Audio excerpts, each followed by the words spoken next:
Hey, Ben here was doing the lake once again. Hey, this one's going to be a little different as soon as we get through this intro here. Got tired of doing Christmas ornaments and gnomes and that sort of thing, and I thought I'd go back and do an oak leaf sample carving. So here's here's a little Christmas tree that's not completely painted yet, just to show you what I was doing. And a lot of these down there, gets a highlights on various different things and that sort of stuff. That's about 8 inches long, and it's real simple. But here's the meat of the thing.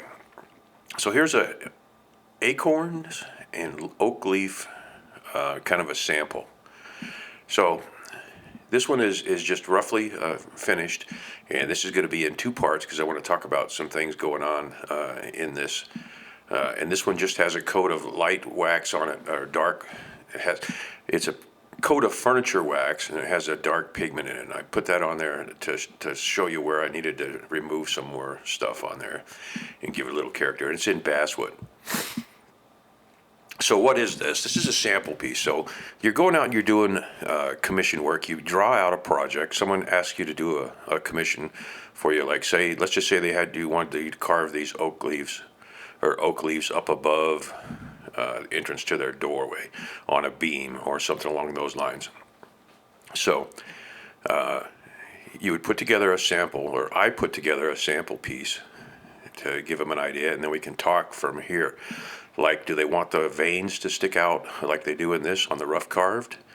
Do they want the veins lightly done? And another way to do that would be to put those veins in there with a little bit darker stain, etc. So where do you get reference from? Well, you get it from nature. So here's some oak leaves that I thought were interesting from this fall. And I collected them up because there's nothing better. If you're carving an oak leaf, use an oak leaf as a reference rather than a photograph. If you're doing a feather, use a feather as a reference. And these are power carving, but these were just some of the interesting oak leaves that I thought were worthwhile. And you notice that none of them are flat. They tend to warp out a little bit, but I throw them in the plastic bag there, and they'll be good for a year or two as a reference. So I knew I wanted to do about 6 by 8, give or take. I think that's what my piece of basswood in the background is there. It's just a slab piece off of there, and it's probably a ½ inch thick. So I pulled out some leaves to see what I wanted for a reference. Now these two leaves are from two different types of oaks, and I can't tell you exactly which type they are, but you can see that there's a little bit of difference. The one on the left and the right are from the same tree. Well, I lied to you. The one on the left is from a different tree, and the two on the right are from the same type of oak tree. So I'm going to pick an oak leaf out of this, and a real simple design, left and right, mirror image, and I'll put 3 acorns in the middle. So I like the looks of, I pick out one leaf, and that's what I meant by left and right on there. So this oak leaf wins, even though he's got a little bit of a booger on the end of his leaf there. Part of it had went away. So the first thing I do is flip it over because I want 2 mirror images.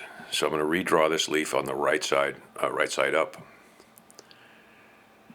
And then I just put out a pattern. Hey, today I finished filming Jordy's watercolor kit that I'm going to send down to Jordy. If you're a subscriber, you'll know what I'm talking about. If you're not a subscriber, nothing like the present to subscribe. Doesn't cost you anything. There's links down below of various different people that I follow. Most of them are Jordy Johnson and Just Carve Rob, Mark the Maker, among others.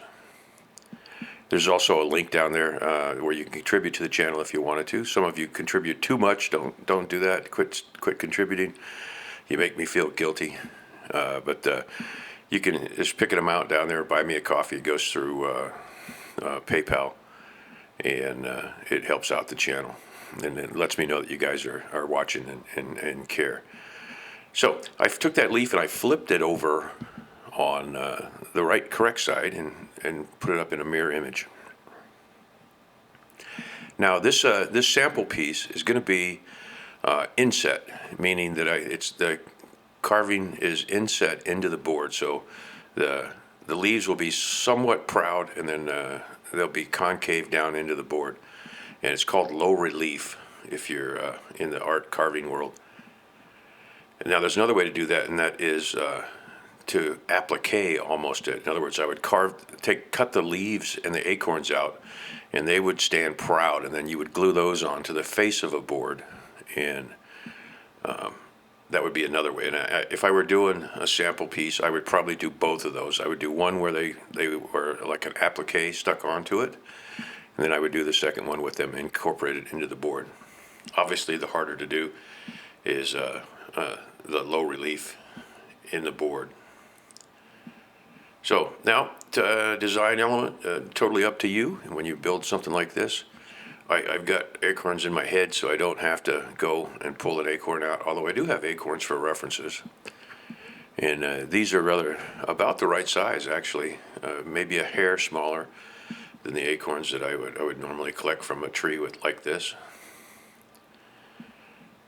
And in a design element, my brain tells me there should be 3. So the third one will be kind of grouped in with these and pointing down. Now I will start off this with some hand tools, showing that you can do it with hand tools, and then I'll switch over to power carving just to get the thing completed and done. And we'll talk about it. Like I said, it is in 2 parts. And when I start doing the details, this will take you all the way through the leaf shaping, the acorn rough shaping, I believe. And then the second one, I wanted to leave this as a teaching video and leave it a little bit long. So since it's a sample piece, I thought I'd just put a quick border around the outside of it.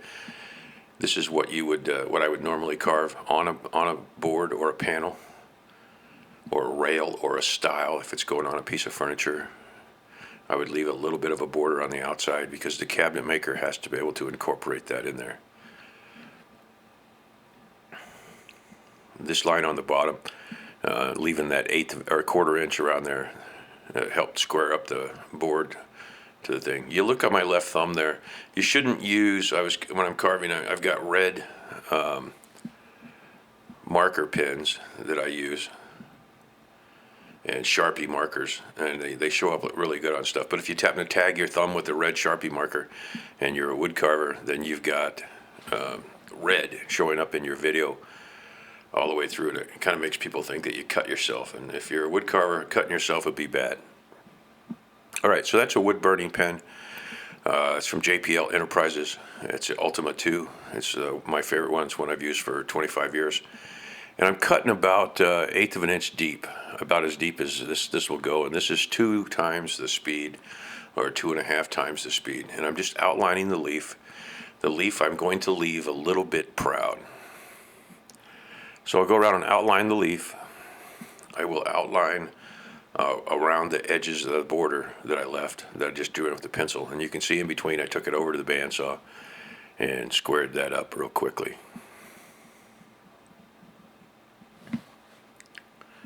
So there we are, finishing up. I outlined both of them and cut them down. Those are going to act as stop cuts. If you're a knife carver, you know what a stop cut is. You put a line in there, and then you carve up to that line, and it makes a big difference. But this is a simpler way for me to get into a stop cut. There's my old leather strap in its damaged form, and then here is my I think those are brownstone hand chisels. And that's a gouge, probably a number 8 if you're going with the file or one of the other brands. There'd be a number 8 gouge. So I start removing the wood around. I need to cut everything in the background being what's not leaf, what's not acorn, and what's not the border there. I would take that down. I'm going to take that down probably 3/8 of an inch, give or take. And something unique about this, I'll show you again this towards the end of this one, I think. The background makes a difference in these. You can check it, you can make it completely smooth, or you can do what I like to do, which is leave the tool marks in. You see that chisel as I go across there is leaving a tool mark on there. When you get that ground down in there, you can make a really neat background by leaving those sharp edges on the tool, because the tool will tend to burnish around the edge of it and leave it a really clean, crisp looking. So a good wood carving with hand tools, you really don't need to sand if you get your planes cut correctly. And that's what a lot of the caricature carvers are relying on, is the planes from their knife, and when their knife does a little bit of burnishing, cutting action. So, stropping out the, they call that a bench knife. That's a Ramelson. Ramelson has two bench knives, and one has a tang up on the handle, the others does not. And I just wanted to do the stop cut over again on the end. So here I'm going cross grain with the chisel, taking the background down. And this would be the first of probably 3 passes. If you were to do this all with a hand tool, you can't get it in one pass. Well, you could. If you were to put this down in a bench clamp on the bench and get a chisel, you could probably get down there pretty quickly. But you see that's a stop cut on the end there. And you have to have a pretty sharp tool to run this cross grain. And I'm not really going straight. I'm kind of working it at an angle to get that. Otherwise, you get a complete split out in there. It wants to split as opposed to do the other magic.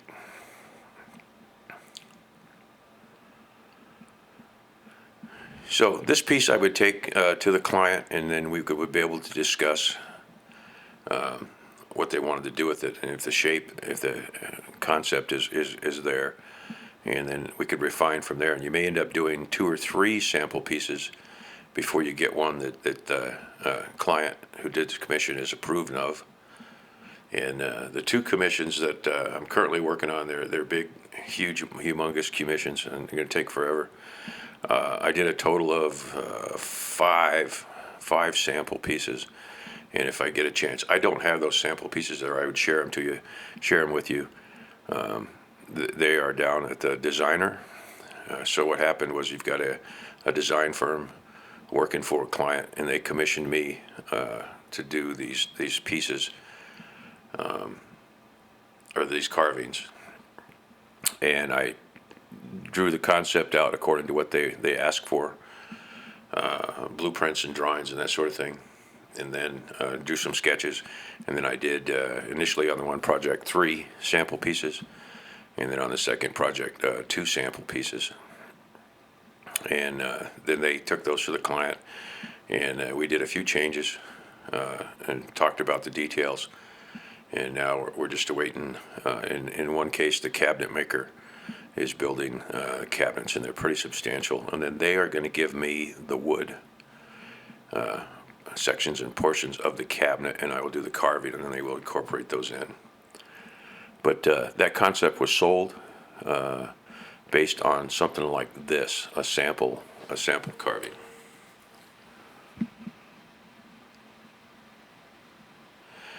So there's the background. I went ahead and did that down with the tool, and you can see that's almost to depth. I'm putting in another stop cut to make a clean edge. And then one of the reasons I used that wax at the end is there's 2 reasons for it. One is it can smooth. Now look at those tool marks. That's what I would probably leave on the whole thing. On this one I did not, and I did it not on the end. I wanted to show you what the tinted wax will do, and then I'll show you the complete finished piece after I recarve based on what I saw on the tinted wax. So I carved those with the chisel, and then I came back and burnished it with in this case, the end of that knife. But that gives you an idea what the background looked like. So what's this leaf do? Well, this leaf is not flat. A feather is not flat. They have contours and sweeps and changes. So now that I've got a basic outline of a leaf down there, I need to go back to my reference and contour and shape that leaf. So the easiest way to do that is with a ball burr on here, and this ball is a Cuts-All. It's a larger one, and it's just almost too much for that handpiece, but it's really aggressive. So it allows me to put, in this case, a concave where the edges of the leaves are going to come up and the center will be concaved. And I'll just go down through there. I'm not trying to leave, some places on the edges I will go ahead and take them down so that they contour and look like they curl. And then later I'll do an undercut under the leaves and make the leaf kind of stand out. But I'm working in the shape that the veins would normally come down in the leaf, if that makes sense. So in theory, I should have drawn a center line through that, and then the lines that would be the veins and the leaves going up, so you could see what the heck I was doing. And you can see there, I did take the leaf down quite a bit, even on the edge. But I'm working as if I were drawing leaves in there, lowest in the center. And then I'm going to come up and make each little lobe kind of curl around and leave a couple of details in there.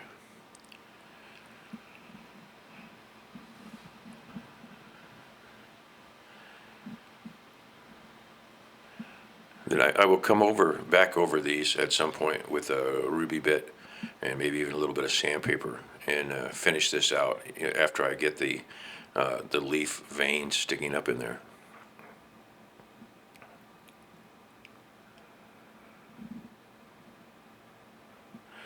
And you can see that lobe is quite a bit deeper, and I left a little bit on that one behind it where it will kind of curl over into the next one. I do the same thing here, nice fine ridge, and then it's coming down to the point. And I'm working a little bit more on the edges on this, as well as taking the center down just a tad. I'm starting to get the whole flow of the leaf. And if you're in doubt as to what this needs to do, there's nothing better than a pattern that's in front of you. And you can't do wrong with the actual. So there you have that. And that's the way that I would do the first one. And then I'll start in on the second one and do the same thing.